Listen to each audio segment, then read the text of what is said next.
తెలంగాణ క్రైస్తవులము. తెలంగాణ క్రైస్తవుల కోసం మీరు ప్రత్యేక చట్టాలు తీసుకురావాల్సిన అవసరం ఉంది. ముఖ్యంగా తెలంగాణ రాష్ట్రంలో అక్రమార్కుల పాలవుతున్న తెలంగాణ క్రైస్తవ ఆస్తుల కోసం క్రైస్తవ ఆస్తుల సంరక్షణ బిల్లు మీరు అసెంబ్లీలో ప్రవేశపెట్టాలని మేము డిమాండ్ చేస్తున్నాం. తెలంగాణ క్రైస్తవులకు మీరు ఏమేమి బెనిఫిట్స్ ఇస్తున్నారు, అసలు క్రైస్తవులను ఏ విధంగా వాడుతున్నారో మీరు అసెంబ్లీలో పూర్తిగా వివరాలు మాకు తెలియజేయాలని మేము కోరుకుంటున్నాం.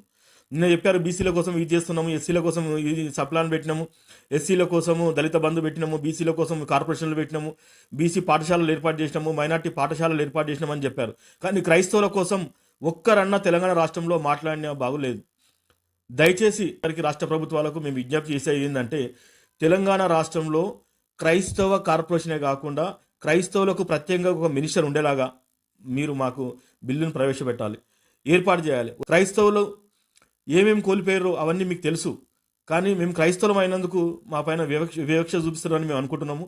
క్రైస్తవుల కోసం రేపు సోమవారం అసెంబ్లీలో క్రైస్తవులకు మీరు చేసిన చట్టాలు, మీరు చేస్తున్న లాభాలు, అసలు ఏం చేస్తున్నారు మేళ్ళు, అది మీరు అసెంబ్లీలో ప్రస్తావించండి. మా క్రైస్తవులుగా మేమున్న ఇన్ని చర్చిలు ఉన్నా మేము దాదాపు క్రైస్తవులము తెలంగాణలో 35% ఉన్నాము, మనం గుర్తించండి. మా కోసం కూడా ఒక ప్రత్యేకమైన ఒక మినిస్టర్ని ఏర్పాటు చేయండి, మా కష్టాలు వింటారు. ఒక మైనార్టీ మినిస్టర్ ఉంటే ముస్లింలే మైనార్టీలు అనుకుంటున్నారు, ముస్లింలు ఒకటే కాదు క్రైస్తవులం కూడా మైనార్టీలమే.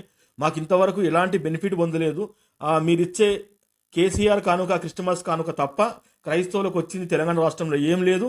తెలంగాణ రాష్ట్రంలో ఉన్న క్రైస్తవులందరూ మీతోటి ఉన్నారు, కానీ క్రైస్తవులు ఉన్న లీడర్లలో అందరూ మీ దగ్గర ఉన్నోళ్ళు హై క్లాస్, అంటే పెద్ద సంఘాల పాస్టర్లు మాత్రమే, ఆ సంఘాలు మాత్రమే ఉన్నాయని మీరు అనుకుంటారు. కాదు, చాలామంది ఉన్నాం, చాలామంది క్రైస్తవులు ఉన్నాం, ఎన్నో బాధల్లో ఉన్నాం. సమాధులు పెట్టుకుందాం అంటే స్థలాలు లేవు, మాకు ఒక లీడర్ లేడు మాట్లాడడానికి.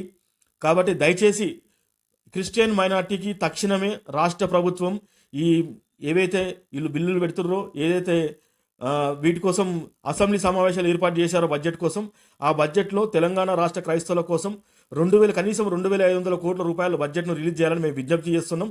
దీని ద్వారా మాకు కూడా దళిత బంధు ఎలా ఇస్తున్నారో అలాగే క్రైస్తవులకు కూడా క్రైస్తవ బంధును ఏర్పాటు చేయాలని మేము మిమ్మల్ని డిమాండ్ చేస్తున్నాం.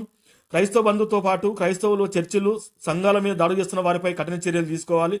ప్రతి సంఘానికి మీరు ఎన్నెండుగా ఉండి మమ్మల్ని కాపాడాలని మేము విజ్ఞపిస్తున్నాం.